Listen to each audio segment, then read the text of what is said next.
weird. It's a false one. But obviously the tone of the material is more real to them or more authentic. I think that's really the more correct word, is it feels somehow authentic to the life that they live. Again, a lot of comic readers are social misfits, outcasts, not all, but still some, awkward, certainly the teenagers are. And so when they see stories that are a little darker, where, again, they don't get the happy ending, I think that feels authentic to them, and that they don't always get the happy ending either. But often a character like Spider-Man, who's so popular, works because that guy still gets up the next day and tries to do what's right. And I think that in and of itself is inspiring. But I also think it goes to perception. I don't think a lot of people, like the guy I was talking to is like, have you read a DC Comics in the past 5 years? They're like dark and grim and horrible and like people dying, get their arms ripped off. He's like, no, I haven't read anything. And so I think it's this perception that built at probably a young age when he started reading comics. With Superman, like he's too good and he's like a Boy Scout and I don't care. And so even though he hasn't read a Superman comic ever, it's just this idea that he has in his head. And I think a lot of us, including myself, have ideas about what these characters in comics are without really having read much about them. I know there's certain TV shows, like, oh, I don't watch that. And I saw one episode like 5 years ago, and I'm thinking, wow, that's pathetic, that I am so quick to put something down that I haven't truly experienced, or I experienced once and I made this blanket decision, like, oh, no, it's not for me, you know? But I think a lot of comic readers are like that. Yeah, I think it's real interesting that on both sides of the fence you have these labels. Like the DC fans think that Marvel's very bubblegum, and Marvel fans think that DC is very grim and boring, and oh god, you know, they can't make a movie out of their comics that's going to make it throughout the weekend, and right. It's just very interesting. I do believe actually the characters designed at different times and for different purposes do serve different archetypal functions, and I do think, like All-Star Superman, I think is a perfect Superman story, primarily because if memory serves, sorry Grant if I'm misquoting you, Grant's idea was you can't relate to Superman. You don't try. Superman's crazy awesome. He sees molecules. Like he looks at you and he sees a molecular structure. What you do is you embrace that part of it. The idea of real and relatable, I think it's almost like Hollywood, I want to say dogma, that's not the right word. It's like a meme. It's this idea that we have in our heads, like, oh, they're going to be real, relatable. To who? And this goes back to the question of real.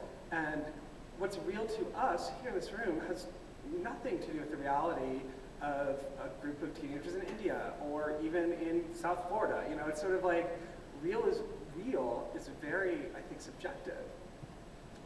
Truth, however, like the truth of the story, which is the real function of these stories, there's a wonderful author named Karen Armstrong, and she was writing about myth, and she said something really profound to me, which was that a story well told story well told presents to us information about life in a new way. Like it makes us contemplate our life, our place in it, in a way that we never had before. It gives us something new to think about. A story poorly told, or an ineffectual story, is just one that we see, washes over us, and then it's out of our heads. And that to me is sort of like my guiding light for stories. What am I trying to say? What's the truth of the story? I'm not so much interested in the facts of it or the realism of it, but what's the bigger picture? What's it trying to say? What story am I being told? And does it make me think about the world in a way that I never had before? And so when you talk about like is the DC universe real, the Marvel universe real, I don't really care. But what are each universe trying to say? What are they trying to talk? What grand themes are they trying to talk about? Because that's what's interesting to me. Wonder Woman, conceptually, in her 1940s incarnation, talks so much about gender politics, gender hierarchy and structure, gender roles, all this kind of stuff, and contextualized in 1941, like it's right in the beginning of World War I, and women were just going back to work, and there's all sorts of really interesting psychology there. So the specifics of her stories matter less to me as I get older. It's like the bigger, what is she saying, or what are we saying through her about women, about men, about our relationship to each other? That's to me far more fascinating. You just answered what I was going to ask, because I was going to say, we're talking about when those characters are created, were they created in what was going on in history at that moment? You know what I mean? And that's what makes them real. Totally. And that's what people can relate. That's the real heart of this. The Marvel Universe was born in, as we all know, it's kind of, it's sort of Comics 101. It was born right around the Civil Rights Movement. And it was an active, like they were actively trying in their 1960s way to sort of incorporate all these different faces and talk about the world. Even by placing those characters in New York, I think they were trying to say, I think they were trying to speak about other things. I think the DC characters were created to, again, to represent ideals. Once they stop representing those ideals, I think they stop working. You think that's why Wonder Woman? Yes, a couple, 18 months ago, a couple years ago, I was working on a Wonder Woman encyclopedia that I co-wrote, which forced me to essentially read 70 years of Wonder Woman with kind of like a discerning eye. And what was fascinating is Wonder Woman, like Lois Lane, was, I think, an absolute product of men trying to figure out women through the decades. Because I think only one or two women have ever written Wonder Woman in her 70 years. And same with Lois Lane. So in the 40s, you had a very physically active, role-defying character. In the 50s, when America became more conservative, Wonder Woman, many of her stories became about her getting married. They were all about her falling in love or defying love, or Steve Trevor trying to get her to marry her.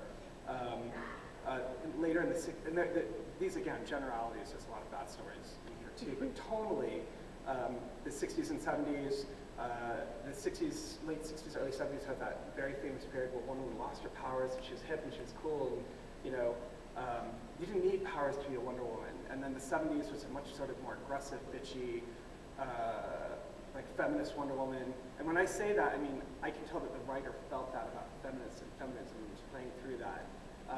The 80s was a much more sort of empathetic, touchy-feely Wonder Woman, and then the 90s was bad girl, badass Wonder Woman, etc. And these demarcations, I really believe, come with different creators trying desperately to figure out or working through their relationships with women, including my own. When I was writing and drawing that comic, I think there's a lot of my own stuff with relationship with my mother, watching. I was really interested in the relationship with her mother because I'm an only child of a single parent. My mother was the only child of a single parent. And so the relationship of mothers to their daughters is infinitely fascinating to me. And as it goes on, and now the current one was super hard and like really hard edged, like almost a 180 from where she started.